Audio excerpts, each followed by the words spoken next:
In the year 1560, amidst the marble halls and towering cathedrals of the Spanish Empire, a decision was made that would alter the course of history and leave a permanent stain on the legacy of one of Europe's most powerful monarchs.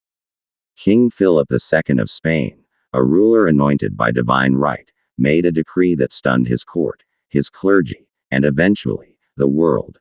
He would marry his own daughter, Isabella of Spain. The justification, he claimed, was divine will. In an era where monarchs often blurred the line between political ambition and spiritual destiny, Philip II's act stood out not just for its horror, but for its audacity. Isabella, just 14 at the time, was described as gentle and intelligent, the pride of the Spanish court, and yet she would be sacrificed in the name of preserving royal blood. As whispers spread through the palace walls and across the continent, one question echoed in the hearts of all who heard the news: how could a father commit such an act under the banner of fate? To understand this grotesque union, one must delve into the fabric of the 16th century, when royal marriages were seldom about love. They were strategic weapons, designed to protect empires, to strengthen alliances, and above all, to secure dynastic succession. But in choosing his own daughter as a bride, Philip II crossed a line that even the most calculating kings had never dared. Raised in a court steeped in religious doctrine, Isabella had been prepared for her future role as a queen consort, likely to a foreign prince. Instead, she was forced into a nightmare that would silence her voice and fracture her identity. Her entire existence became a political theater, with her autonomy torn apart by the very man who should have protected her. The Spanish court, while outwardly opulent and orderly, became a place of hushed panic and hidden dissent. Advisors who had once spoken freely in Philip's presence began to weigh their words carefully, fearful of his increasing paranoia and obsession with divine destiny. The Church, which held immeasurable sway over the moral compass of the time, initially remained silent. In the intricate game of European politics, silence often signified complicity, and Philip leveraged this silence to proceed with his abominable plan. He ordered theologians to reinterpret scripture, to bend doctrine, and to proclaim that his bloodline was sacred and must remain untainted by outside unions. Some clergy resisted quietly, others were silenced or dismissed, and a few, those seeking favor, endorsed the king's decree. The ceremony itself was a clandestine affair, performed behind closed doors under the dim light of candlelit chambers. Isabella, adorned in garments befitting a queen, stood beside her father with eyes void of expression, her childhood extinguished. In the years that followed, she became a spectral figure in the court, always present, yet never truly seen. She bore her role with a dignity that belied the torment within. Her daily life was a ritual of appearances, smiles painted on for foreign dignitaries, and obedience rehearsed for the royal court.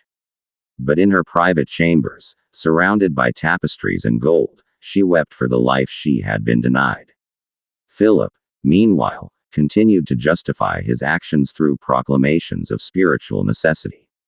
He portrayed the union as a divine intervention to prevent foreign influence and protect the sanctity of the Spanish throne. His public addresses became increasingly erratic, and his reliance on divine visions began to draw concern even from his most loyal followers. Europe watched with a mix of horror and morbid fascination. Other monarchs sent veiled messages of disapproval, but none dared confront Philip directly. His military power, bolstered by New World wealth and an unshakable belief in his righteousness, made him untouchable. The royal courts of France and England buzzed with rumors, and underground pamphlets detailing the scandal found their way into cities and villages across the continent. But back in Spain, fear reigned. The people, devoutly Catholic and conditioned to revere their monarch as God's chosen, struggled to reconcile their faith with the actions of their king. Whispers of rebellion surfaced in isolated pockets, quickly quashed by the Inquisition's ruthless hand. Isabella, now a young woman, began to show signs of emotional and physical deterioration. Her health declined, and she withdrew further into isolation. Poets who once praised her beauty and wisdom were silenced or forced to recant their verses. Her portrait, commissioned to celebrate the royal marriage, was quietly removed from public view, replaced by images of saints and crusaders. Philip II remained resolute. He saw himself not as a man, but as an instrument of divine design. His obsession with purity, both spiritual and bloodline, became his justification for every transgression. The court physician recorded increasing signs of mental instability in the king: night terrors, hallucinations, and violent outbursts. Yet no one dared confront him. He had become both emperor and prisoner of his delusions, ruling a vast empire while shackled by his own twisted interpretation of fate. Even as his empire strained under debt, famine, and war, he clung to the illusion that his union with Isabella was the cornerstone of Spanish salvation.